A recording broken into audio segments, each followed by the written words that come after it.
Welcome to another edition of the Sales and Marketing Power Hour with your host, Carol Morgan with Denim Marketing and Kimberly Mackey with New Home Solutions Consulting.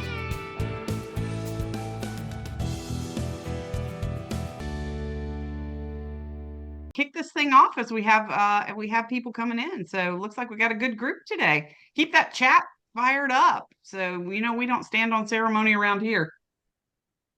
So as is our tradition, we start off with a nice quote to get us started. So I found this one and I thought it was very apropos. So a leaky sales funnel is like trying to fill a bathtub with the drain open. You can pour in all the water you want, but until you plug the leaks, you'll never get it full. So I thought that one was pretty good. You guys like that one? Yes. I like it. I like it. So this is where we're hanging out with the cool kids. So if you have not yet joined our Sales and Marketing Power Hour Facebook group, then please join. We'd love to have you there, and feel free to start conversations there. You don't have to wait for me or Kimberly to post something. You can post there too. Yeah, ask your questions. Some of the best conversations we've had on there were people asking a question. Hey, is this going on in your market? So Yep. I've had a lot of conversations this week about interest rates. So that would be a good one to get started if somebody wants to get that one started on there. Get the party started. Yeah. All right. Well, I'm Carol Morgan, founder and president of Denim Marketing, and your co-host for this illustrious event that we have on Wednesdays once a month. Denim Once Marketing every other month. You're right. Well, we might be once a month for a little while because we have some other, we'll get to that later. Anyway, so I am founder and president of Denim Marketing based in Atlanta, Georgia. We wish Kimberly would have sent us a little bit of her rain, but she shared none of it. And at Denim, we focus on content. So if you need quality content or know somebody that needs quality content for public relations, social media, blogging, email marketing, give us a shout. We'd love to help. Righty. So, and for those of you who don't know me, my name is Kimberly Mackey. I'm the founder of New Home Solutions Consulting. And this is where you can find me. As everyone knows, what I like to say is that you call my company when you want to make sure that sales is the engine that drives your train rather than running it off the tracks. So if I am a little unique, I do sales training, I do sales coaching.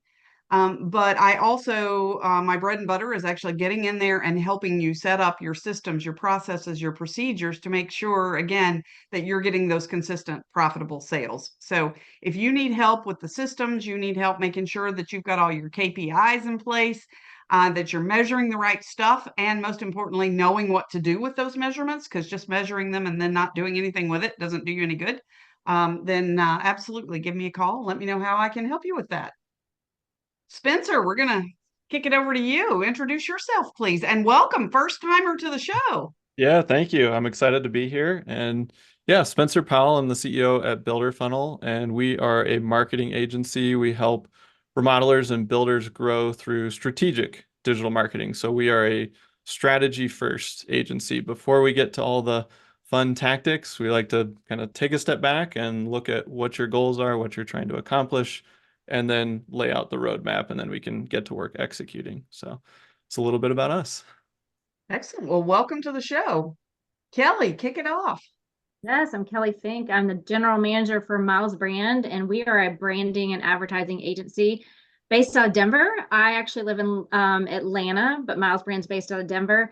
So we are solely focused on the real estate industry, and our tagline's from land to brand. So we typically are working with, say, real estate developers before the first home is built, creating everything around that brand vision, brand promise, as well with home builders with their brand as well. And we are a full service agency. And I've been in the industry for I'll age myself, over 25 years now, and have loved it. So I'm happy to be here today. We all started when we were kids. Exactly. Well, but Kelly, we're only 36, so how is that possible? Right. I don't know. Kids. We were totally kids. All right, last but definitely not least, our friend and frequent flyer to the program, Keith McKinney. Yeah, and I'm gonna stick with that young. I'm gonna stick with that young kid motive. I like that. Keith McKinney, Vice President of Organizational Development at New Home Star. New Home Star is a national sales and marketing company for new home building, where we partner with medium to large size private and public home builders, and we become their sales solution from soup to nuts, from staffing to training to the sales team that is in the model to even some marketing. So I'm glad to be here with all of my young friends. We just fresh off the playground. That's all. Love it. Well, welcome back. So, and we have not picked a date for this yet, but we wanted to announce it while it's hot off the presses. If you are not paying attention to what is going on with the National Association of Realtors settlement, you need to. There's a whole bunch that's going to impact you, what you can do, what you can't do, how our marketing is going to have to change. And even if you're how to even adjust your pricing as a result of this. So but there's a lot of moving parts and pieces. So Carol and I are going to do a special edition of Sales and Marketing Power Hour where we're going to do a deep dive in this. So pay attention to the marketing coming out from us, so you can sign up for it. Get involved in our Facebook groups, because of course we will announce it there and we will get the party started there. But make sure that you are paying attention to this, because it is a very big deal and is going to change the way that we do business. And since 72% of our sales across the board nationwide, many of us more than that, come from those outside real estate agents, we kind of want to pay attention to it. So with that, I'm going to stop the share. We're going to go back to our Brady Bunch view here. And let's get this started. Anybody have any questions in the chat? I see we've got a lot of comments going on here, and some welcomes from peeps. So into any point, jump in, ask your questions, share your comments. We want to hear from you. Carol, you want to kick it off? Absolutely. I'll kick us off. So today, obviously, our topic is how to fix your leaky sales funnel. So let's just start with, and I don't know, maybe I'll direct this one to Keith first and we'll let everybody else jump in. But how do you identify the leaks in the sales funnel? Because it seems like it would probably be the first step, right? Yeah, I think that's exactly right. And when you think of the sales funnel of how customers are coming to us today, like, it starts with like, well, there's an idea. And then when it goes from idea to interest, that's where we all know they go online first, right? And so from idea to interest is one thing. But I like to call this, I made up this word, Carol do us his own laugh. I make up words all the time. But from interest to actionable action. To where they're interested while they're sitting in their bed and they're on their phone and they say, hey, we should go to a model tomorrow, but then they never go, right? But actionable action is where they they move from interest to actionable action and they're ready. And I think that's where a lot of builders miss them. And Kimberly, you just said we have one of our friends on here from OSC, like that I think builders are missing so bad in between interest and actionable action, because they need somebody to help them connect the dots right in between. Yeah, and keeping them excited when they do show, once they've identified themselves to us, man, we just need to be on it, and speed is the answer. Yeah, probably. I can tell you personally where there were a couple of new communities that popped up in the Florida area, and like my wife pinged me and she was like, oh my God, did you see this? And I'm like, oh God, here we go. And then I sent the email, and lo and behold, I'm still waiting for my email back to this day. And that was 2 weeks ago. Well, and that's exactly where I wanted to jump in, Keith. I know that we've got Leah Fellows here in the chat and she's watching this, but we recently completed our 4th annual Home Builder Mystery Shop, which is something that Blue Gypsy, Blue Tangerine, and Denim Marketing do.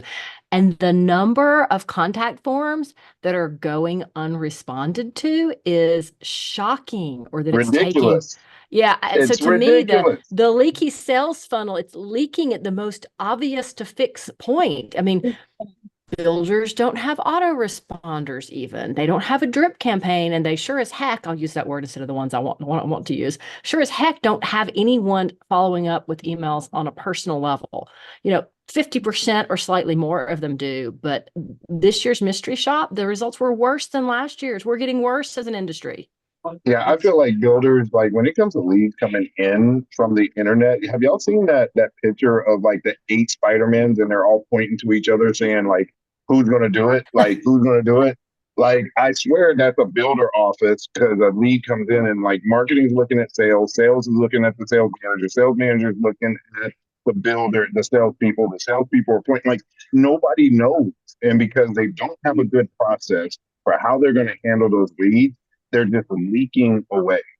And the problem is we have customers out there that experience that at 2 to 3 different builders. So then we want to know, how do they end up going resale instead of new homes? Because at least resale, I can go look at the house. Because somebody responds. I've got a builder that I started working with, and they're they came from general real estate, so they approach things a bit differently. But they were telling me that the lead source that they buy into, that every other builder buys into, right? So that most people go, oh, they're junk leads, they're garbage leads, and like their response rate on this is like 85%. And I'm looking at it going, what are you doing differently? And it was that well-crafted auto responders that are going out instantly, that look like they are from the desk of. They look like a personal response. They're not a canned thing, and like it gives the people information, and it was almost like overkill. So it was immediate, then it was like an hour later, and then it was 3 hours later. Like before a live person ever got to them, they already had like 3 things. And they were getting an 85, and everybody else like, well, I sent them an email. Nobody got back to me. They gave you a phone number. How about you call the phone number? Like, come on, people. I know I'm channeling my inner Keith this morning. Well, I was going to say, so I've been in the industry for a long time. I've been with Miles Brand for 4 years, but before that, I managed online sales programs for builders, and the first one was in 2005.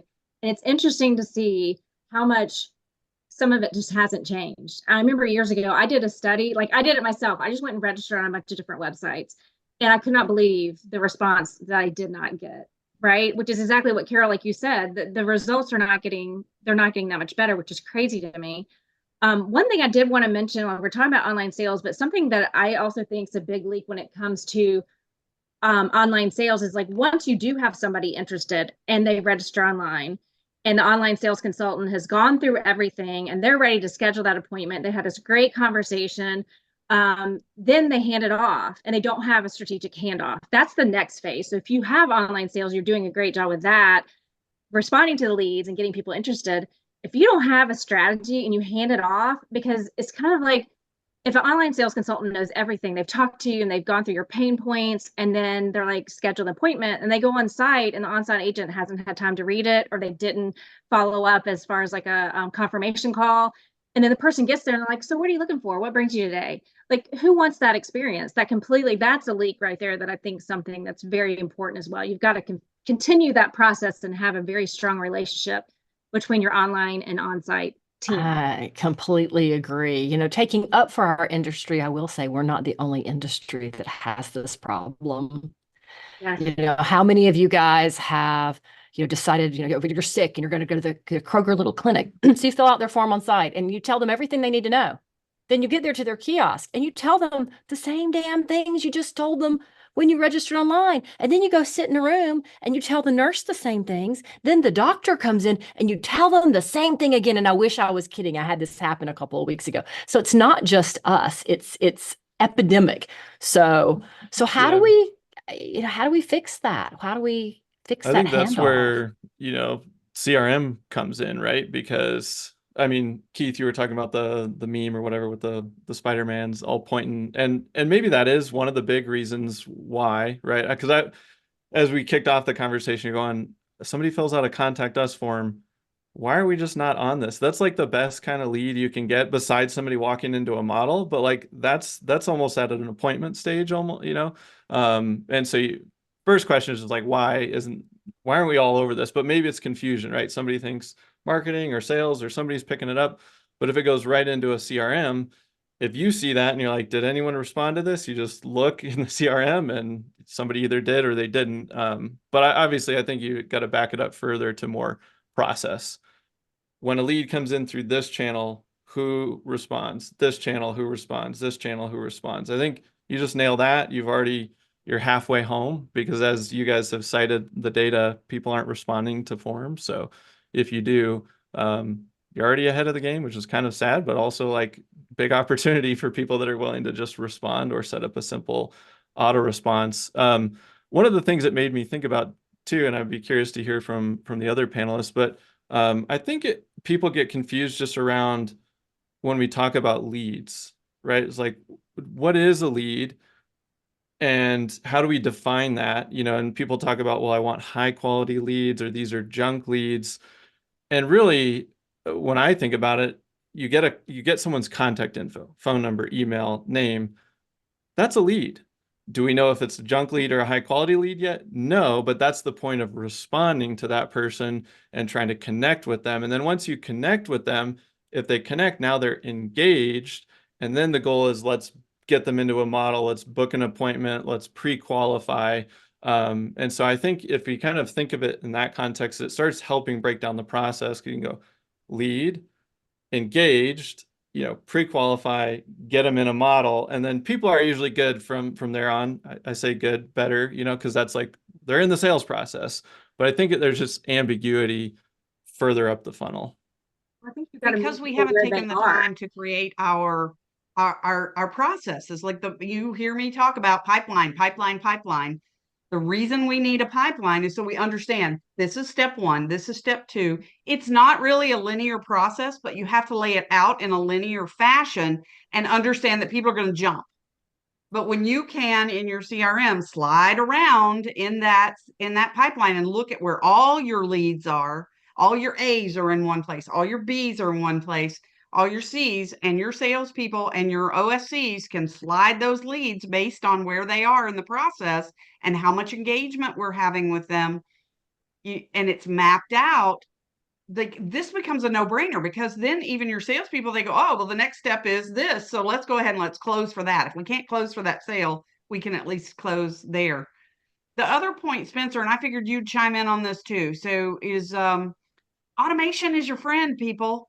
So, if you're still like the owner of the company or the division president, those leads are all coming into you. That contact inquiry form, as Leah points out, that inquiry is coming into you. You do sleep, I assume, at some point. So it comes in at 2 a.m. Let's say you're not looking at it until 5:30, 6 a.m. best case scenario, right?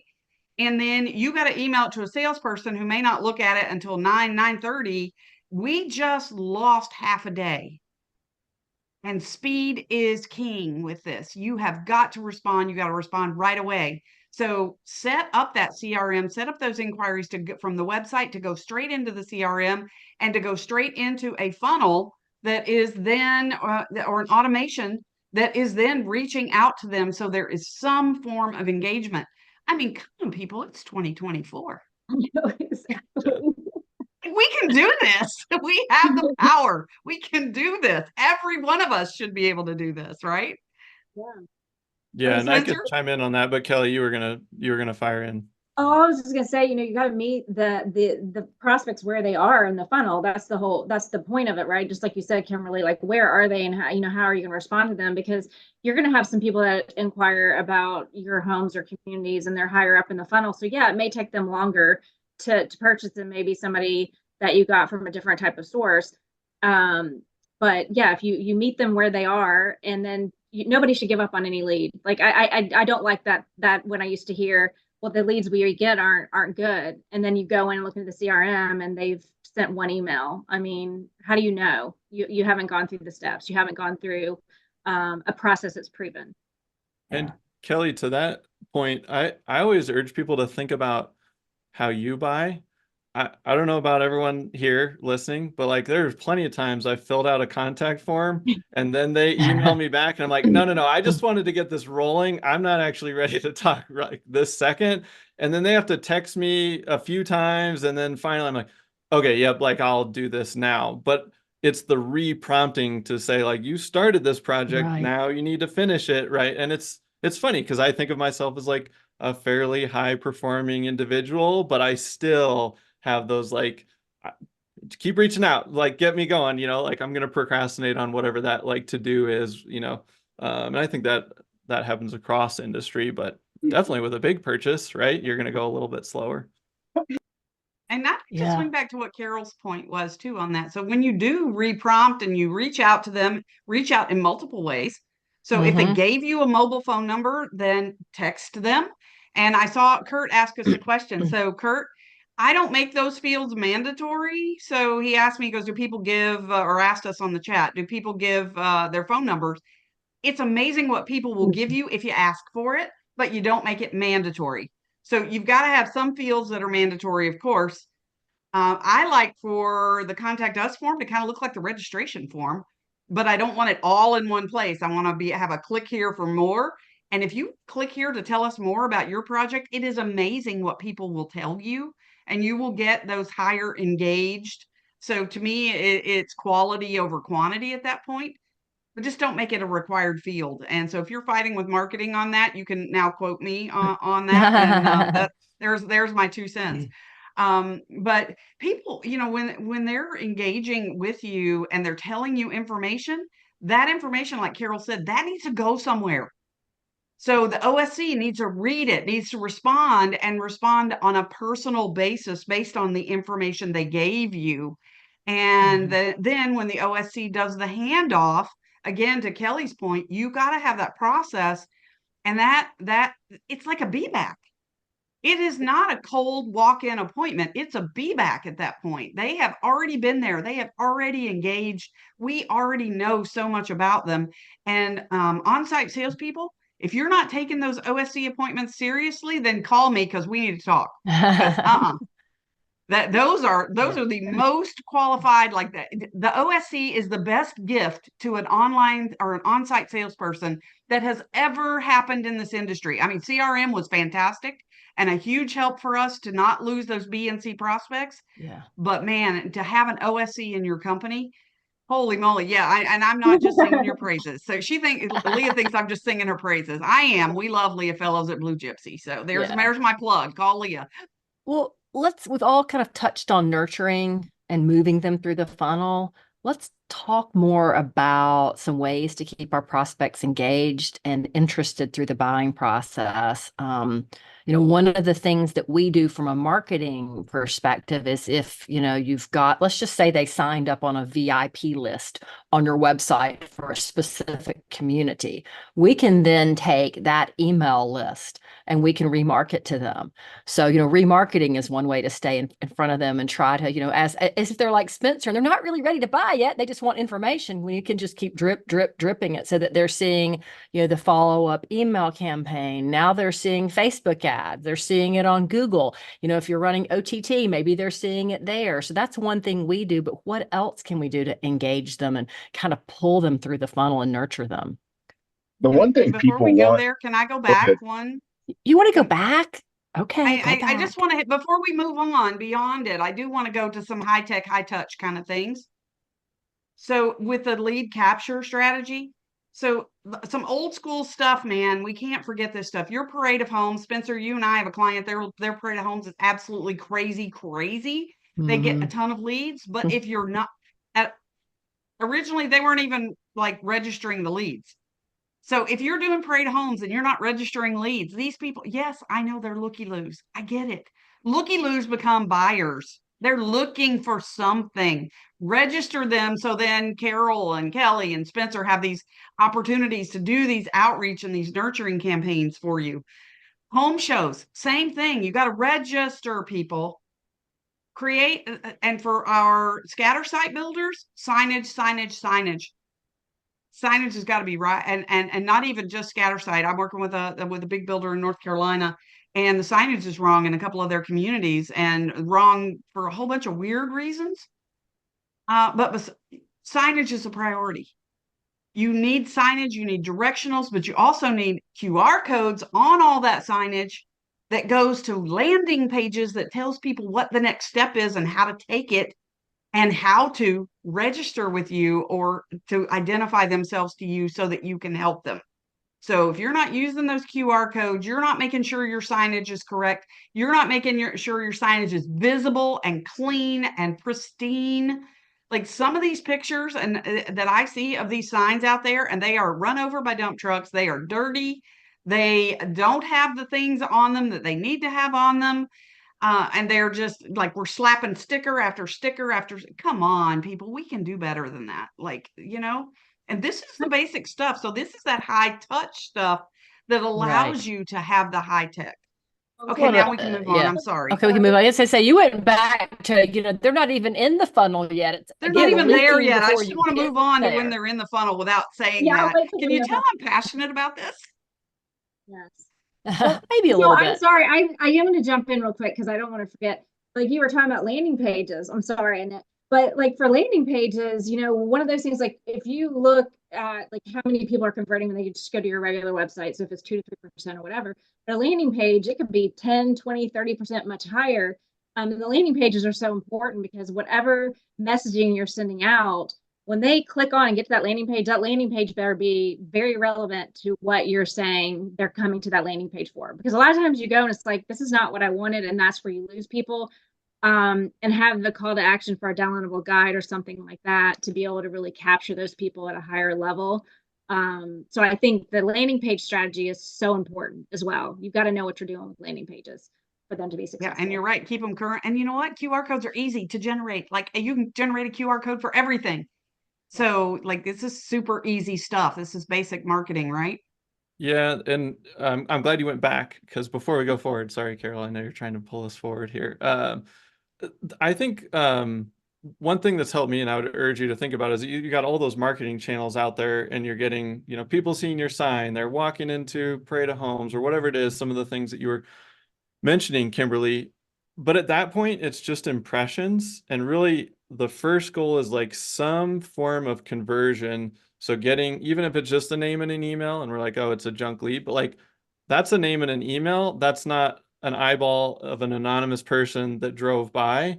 Or even if they follow you on social, like now you can engage over time with content there and they'll see you over and over again. So if you kind of just look across all your marketing and what's going on, somebody walks in a model, Parade of Homes, they see a sign, they hear you on the radio, whatever it is, if you just think, how can I get somebody to give me some sort of contact info? Like then you've moved into that, now we're in the funnel basically, but you don't even get to the funnel if you don't get to there. And an increase in conversion rate at the top of the funnel is just going to flow down throughout. You can improve your close rate all you want, but if you notch this up 10 points, that's going to make a massive difference on the bottom. Okay, Carol, we can move forward. Yeah, I totally agree, Spencer. What was your question again, Carol? I think Keith was going to answer the question. So I was talking about, engaging effectively and nurturing. We have them in the funnel, we can remarket to them. What else can we do to keep them moving through that funnel?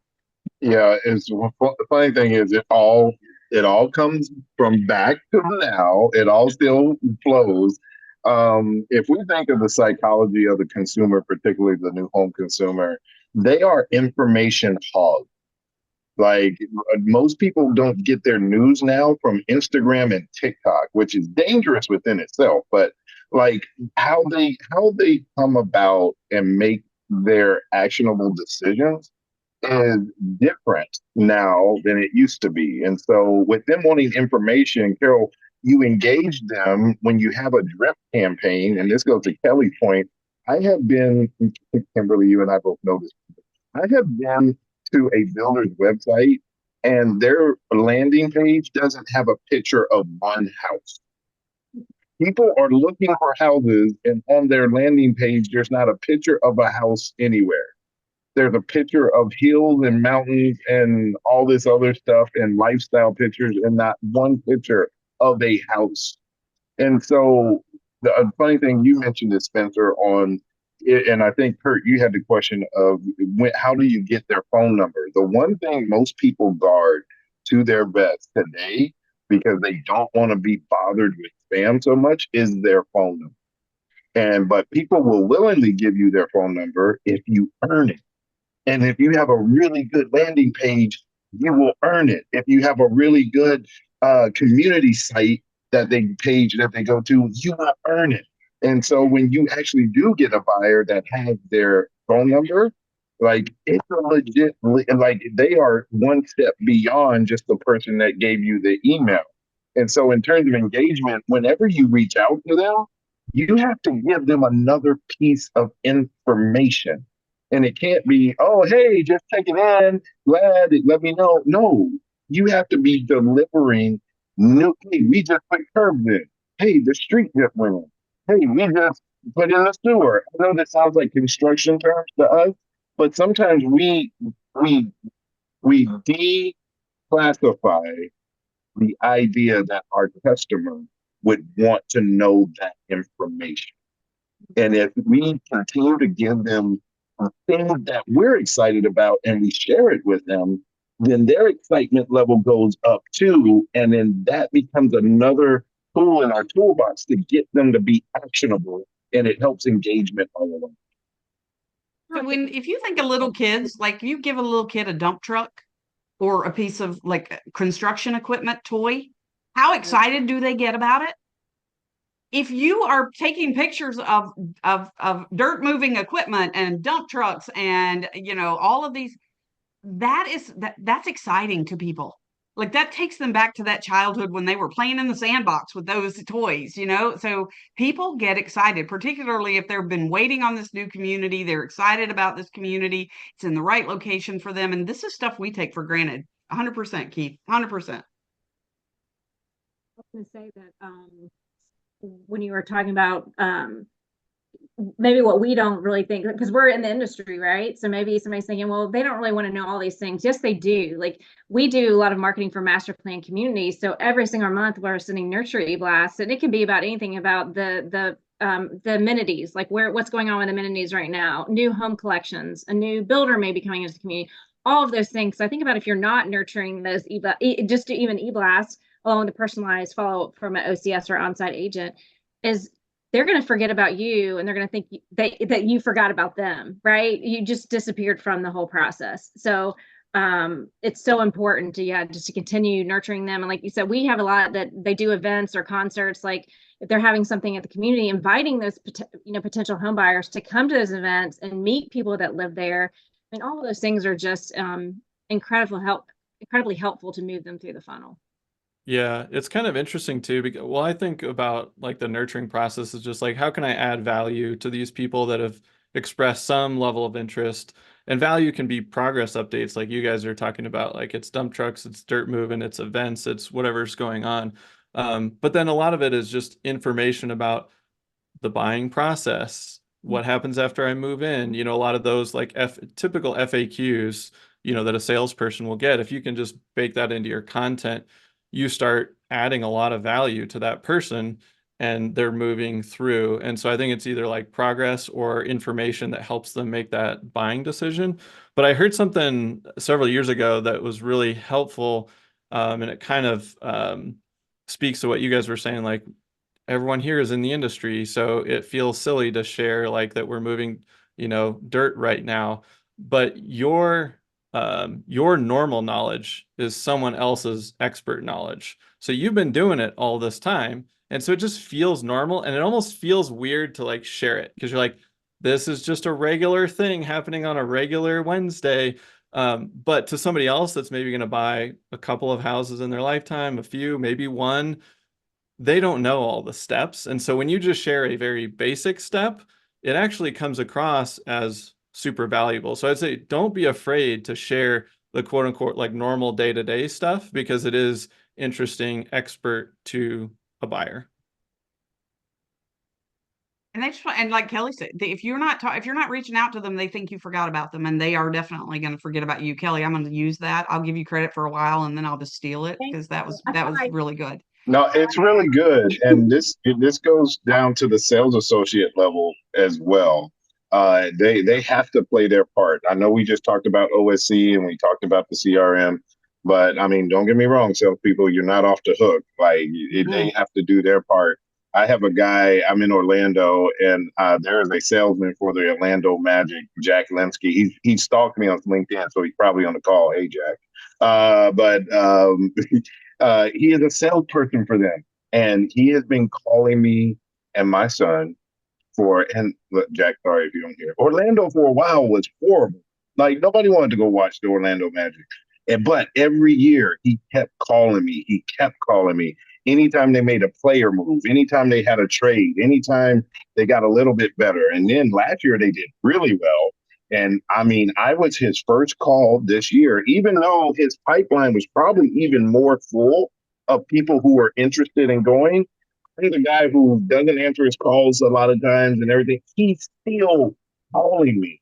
And like, we have to have that kind of tenacity because when I moved here 10 years ago, I put my name in their database and he has never stopped. And whenever I show up to a game, he personally walks to my seat and to me and my son and greets us every single time. And even my son says, that guy is cool. Like, so when we talk about engagement, like it is a tenacity that I don't see in our industry, but the salespeople that do have it are the ones that win, that will take the technology from Spencer and the knowledge from Carol, Kelly, and Kim and just go after it and get it with the marketing side. And it's those associates are the ones that win.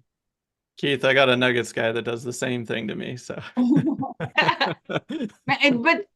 but are either of you complaining that they contact you too much? No, I didn't hear any of that in there. You're like, it's cool that he's reaching out to me. I feel special because he's reaching out to me and he cares, and it shows that he cares. So maybe he cares because he wants to fill the seats, but he cares. If anything, I feel bad when I'm busy and I can't get his call. I don't know about you, Spencer. I feel horrible. Like I want to take the guy out for dinner. Yeah, you feel like you owe him. Yeah. So I have never once, as a sales leader, had anybody ever call me and go, your salespeople follow up with me too much. That has never happened in my 25 years. If anybody's had that happen, chime in on the chat, man. I would love to hear that because I've never once experienced somebody calling me going, your salesperson follows up with me way too often, and they're following up in such a personalized way that, I mean, like they're just being too much like that. No, that doesn't happen. And salespeople are like, oh, I don't bother them. If you hear stories about Keith, it's like, oh, you've had online sales consultant. I was like, oh my God, they kept up with me for so long and kept, through this whole process. It's really interesting. You go back and look in your database and you can show your on-site team, like, all right, this person registered a year ago and we nurtured them along this whole way and they ended up buying with us. If we at the very beginning were like, this is not a quality lead, they're not buying and not worried about it, do you think they would have bought from you? Probably not. They're probably going to end up buying somewhere else because they did the whole nurture process. So I love that story, Keith, too. It's true because people feel bad and they end up following up with you. They'll respond and give you some information. And Carol just chimed in on the chat here and said, yeah, that we give up too soon. And you're right. That is where the gap is. We do give up too soon. And we're also not making it personal. We're making it very transactional, but kind of boring. Like, this is a fun industry. So this morning on my Facebook, I just posted, I'm bragging about my kid. But he did a speed video of a speed tour of the home. So it was like him literally running through the home, pointing out benefit. Yeah. Like it was just fun to watch the kid run up the stairs. Right. I'm like, he's going to fall on his face. So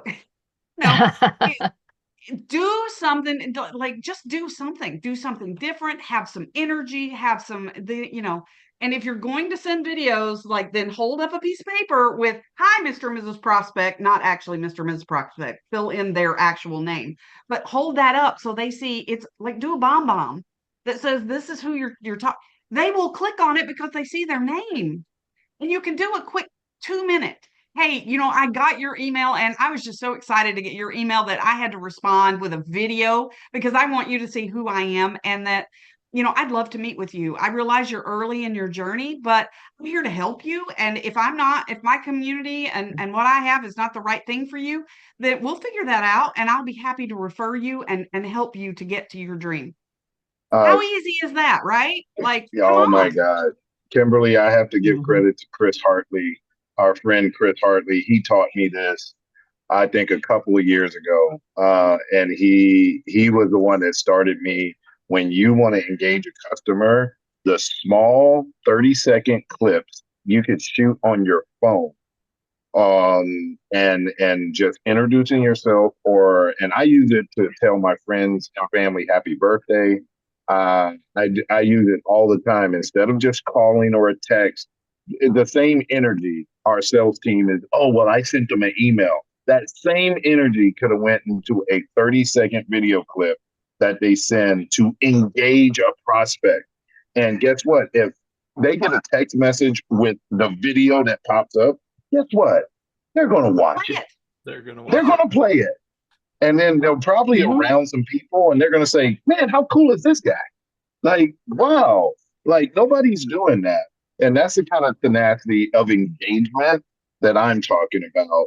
But, to your credit, Kim, we got to go back. And the only way you can do these types of things is if you get them in the funnel and you don't have any leaks at the beginning in the first place.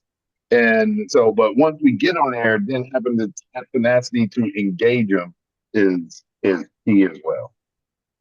So, and somebody's saying about voicemail follow-up is mandatory. Yes, absolutely. But I'm going to tell you something better. So now I have a Samsung phone. Everybody knows I'm not an iPhone user. I don't know if iPhone has this, but there's a little button on my texting where I can leave a voice text. So I'm sure iPhone probably has something like this, but everybody always goes, "What are you doing?" when I do it on my Yep. phone. That and my swipe keyboard always people find fascinating. But I leave a voice text. So if you can't do a video, you're Mhm. not somewhere, or you're just camera shy, leave a voice text instead of texting. Like, at least they'll hear the It's a energy in great your idea. voice. Just do something different, man. Just be different. But salespeople, yeah, you should be following up relentlessly. You should be following up personally. And when you do get them in, if we're not closing that sale, we need to close for the next appointment. Do not let them get away. Close for that next appointment. Put it in the CRM, because if it didn't go in the CRM, it didn't happen. And sales leaders, manage from your CRM. Like, if you're not going through your team's database when you do your plan encounters with them every week, and you're not looking, are they on the right nurturing campaigns?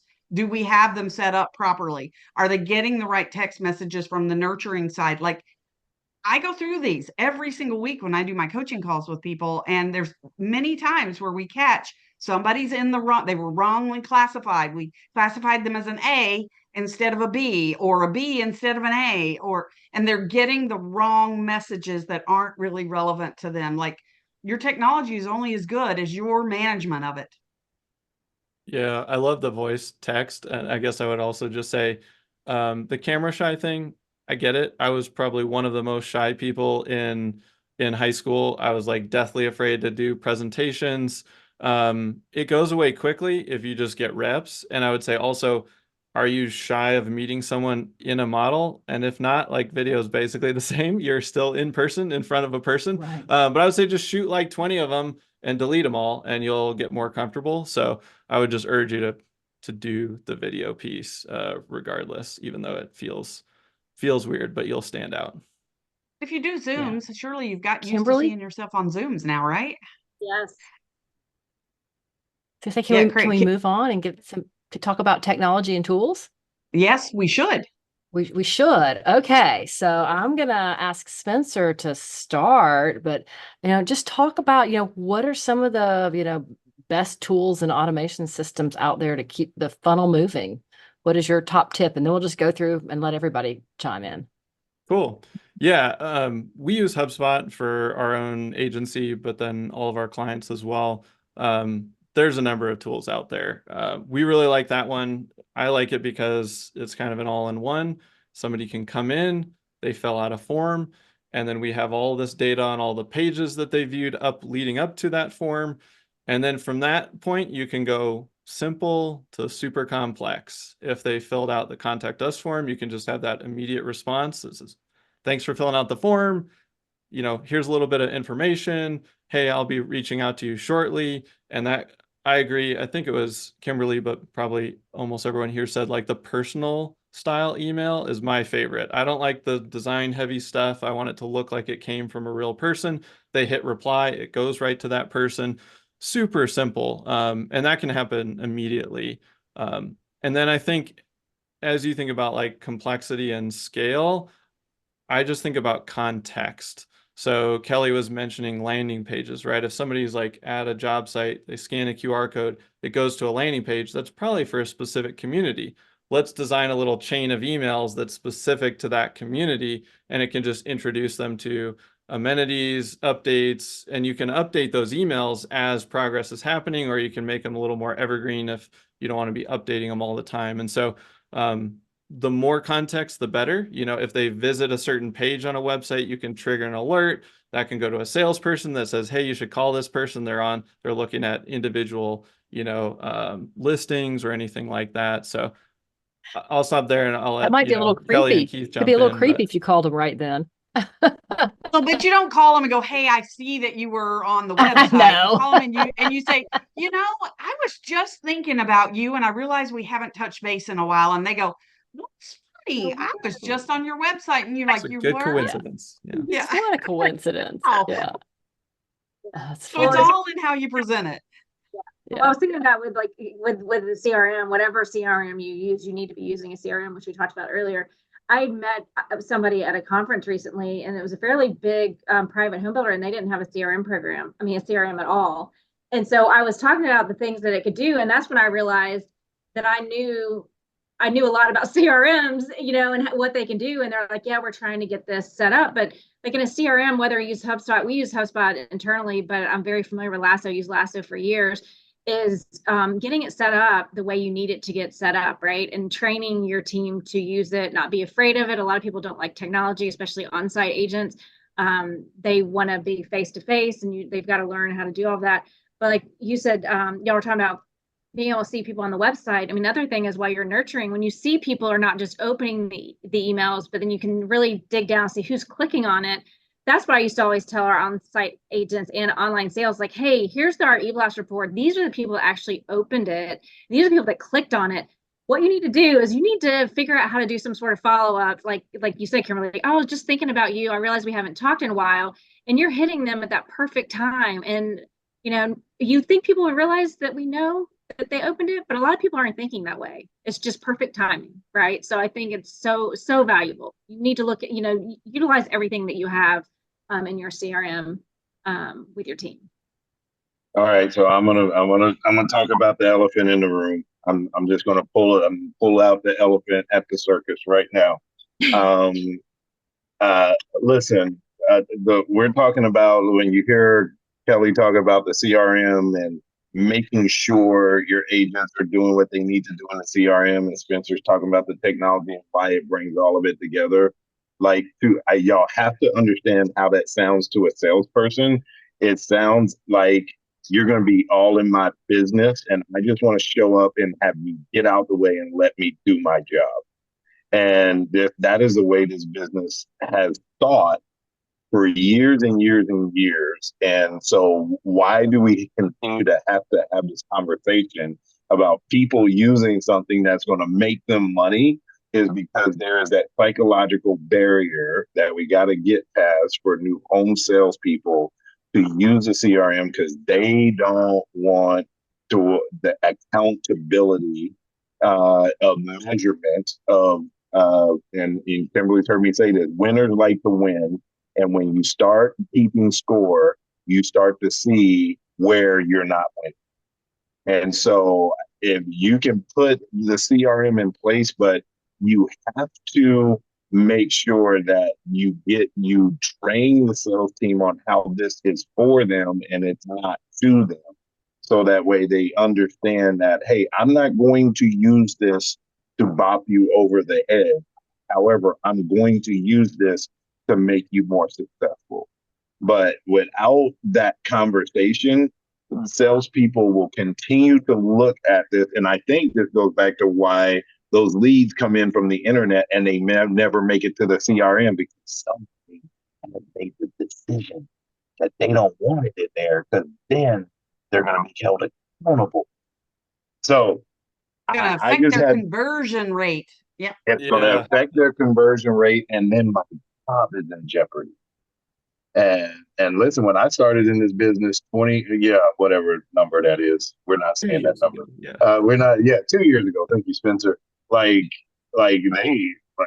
listen, they told me right out, this is one of the few businesses where if you sell one a month, you might be having some hard conversations with your manager. And so the way they understand that is through the metrics in a CRM. So technology is here to help us. And we still have a big body of people that have a psychological barrier that's stopping them from fully embracing what it can actually do for them. Like, I didn't want cassettes to go away, but you know what? Here we are at freaking streaming. So I missed my cassettes and having to roll them when they got out of bed. But here we are. We're at streaming, and everybody's life is easier. So I'm sorry about that, Keith. Yeah. It's all right. Just to schlepping that cassette case, that big suitcase around in the car with all the cassette stuff down in it. And the kids today are going, what are they talking about? I have no idea. So Keith and I just came from the Southeastern Building Conference doing an encore of a program that we did at the International Builder Show. And it was like, you bought the tech. Now, how do you get your team to use it? And he's right. So, winners like to win. I love that. It's so true. But as sales leaders and owners of the company, we have to understand what these numbers mean. And so often I go in, last week I was with the builder, and the builder said, I asked a question. I'm like, I see a lot of web leads coming in. I don't see a lot of appointments from this. Let's dive in and figure out what the disconnect is. So it isn't, oh, my salespeople are doing a terrible job converting web leads. No, there's so much more to that. What's happening? Well, come to find out, those leads are going into a mailbox that they're sitting at. So a voicemail box, and they're sitting for 2 weeks. Okay, those people have already forgot you. Like, they're gone. And in some cases on a brand new community, they're sitting for they could be sitting for a month with nobody touching that. Why are you even keeping the voicemail at that point? They already bought from your competitor. Yeah, they already bought. They're long gone. Come on. So you can't just go beat your salespeople up over conversion rate is really my point. We got to make this exciting. We've got to celebrate the wins. And yeah, I realize that takes some effort, but that's what leaders do. Yeah. And I think to kind of tie in one of Kelly's examples and then what Keith was talking about, I think a way that you can encourage people to use the system, and get them to buy into entering the leads and doing that is giving them use cases and examples like Kelly's of this is an email marketing sent out. These are people that opened. These are people that clicked. If you're looking at, a lead database of 1,000 people, but 20 of them clicked this email today, you should call them today and not these other 1,000, and that will help you make more money, right? And then here's another example of how it will help make you more money. And so I think if you have 3, 4, or 5 of those, people go, oh, okay, this will help me make more money. And then Kimberly, to your point too, of just tracking all the raw numbers, that's something that, for our own agency, I thought I had a good grasp on it. And then we went a level or two deeper. And I find that just having them, however ugly they look, this is our lead to meeting rate. And maybe it's 10%, maybe it's 2%, maybe it's 3%, whatever it is, just knowing the reality, it allows you to look at that and go, gosh, I don't really like that. What can we do differently? And then it's, how do we make the salespeople more money? We're going to do some things differently and boost this conversion rate. Well, in order to map out where you want to go, right? So think about if I'm going to drive to Orlando, which can be quite the endeavor, I've discovered. Apparently, Orlando, even though it's only 55 miles, has now moved 3 hours from me. Right. But I need to know, where am I? Where's my starting point and where's my end point? Where do I want to go? That's the same thing with goals, but yet we're often afraid, to your point, Spencer, of figuring out, well, what's the real deal? Where am I really? And now what are the steps I need to take to get to where I want to go? I've got to navigate it. I've got to put it in my GPS. I've got to figure this out. And if we don't do that, even though it can tell us things that we don't necessarily want to hear. So I love that. That's starting with cold hard facts. Yes, absolutely. Yeah. Carol, you want to talk about how we can support things with, I know your favorite, you're passionate about the content marketing and how important it's so important. So, and I mean, people are not finding you today if you're not content marketing. Well, so just in general, how to support the whole funnel. So you've got to have information out there. People want information on your communities. It's kind of the same thing that Keith said. Again, what we think is kind of mundane and boring, they're fascinated about. So, keeping that content out there in terms of not just social media, but also a blog, having a news tab on your website where you update information on your communities and keep people in the know on what's going on.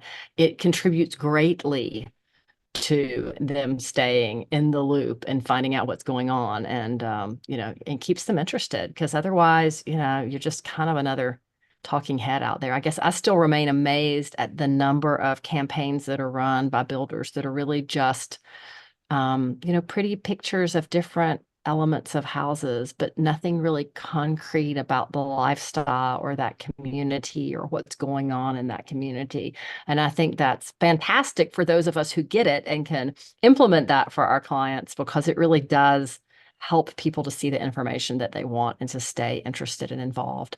But yeah, we spend a lot of time, as I know Spencer does too, managing that content and pushing content out to keep people involved and setting up drip campaigns and, drip campaigns for a VIP list. And I don't know, I think it's a lot of fun turning, what my builders find mundane into sometimes something they tell me just offhanded is the best press release we've written all year, but to them, it wasn't even news. So it's kind of that same thing, if it's news, to the consumer, it might be news to the media too. So, and I see Well, lots of and nodding. Kelly, you, Keith, anything to add?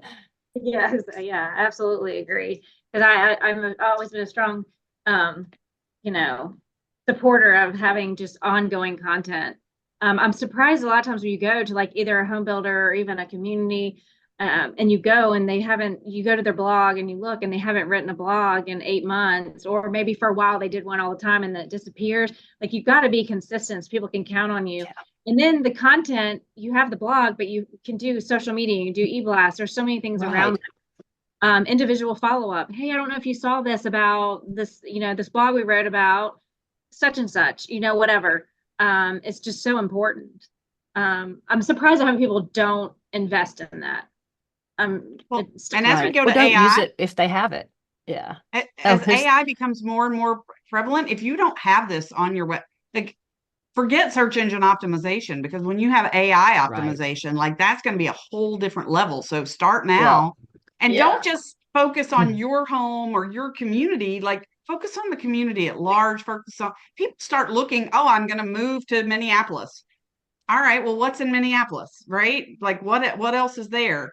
So, or I'm going to move to Atlanta. They start looking at, where do I want to be, not just, right. oh, well, let me go to Bodacious Builders on whatever street. Yeah, we So could do a Okay, and I'm just whole gonna session on AI content, Kimberly. well, yeah, Carol, that's exactly what I was about to say. Literally today, there is no excuse for you to have horrible content marketing. Like, I listen, I find a new way to use Chat GPT every single week. So for you to have bad content marketing, like Kelly, like for you not to have a blog, it takes 45 seconds for AI to write a blog post for you. It's dumb. it may not be I'm right, sorry. but it'll write it. Right. But it'll write one that gets you 80% of the way there, and you spend 10 minutes tailoring it to what you need, and then you freaking go post it. Like, all I'm saying is there's no excuse anymore for you to have bad content out there. You have professionals like Carol and Kelly, and then you have AI at your fingertips. For the content to be bad on your website, on your collateral, or anything. Again, remember, these are all tools where you are earning the right to get information in front of people and engage and take people through the sales funnel. And you can earn it with good. Yeah, Absolutely. I completely agree. There's no excuse, but I will also say that AI content is now gotten to be like stock photography. So you've got to be Agreed. super, super careful. People read it and know it's AI, and the search engines read it and know it's AI, and you can be penalized for that. So you really have got to make sure that it sounds like a human wrote it and that it's quality content. I think it's great to use Absolutely. if you're trying to All right. think of ideas to write about, you know, like what are the topics that are interesting, you know, that home buyers want to know right now. And then at least just give you those ideas, and then, you know, then go from there. We're actually doing the full content, not AI. Yeah, the brainstorming is phenomenal. All right, we could do a whole other session about that one, but we are out of time officially today. So thank you to Spencer, and especially thank you for coming back from a vacay to join us today. We appreciate it. Kelly, Keith, as always, brilliant. We thank you so much. Everybody. And if anybody has any questions for any of us, let us know, and we will definitely get the video out. If you missed something or you were coming and going, don't worry, we'll get the full video out to you. Thanks, everybody. Have a great rest of your August, and we will see you soon.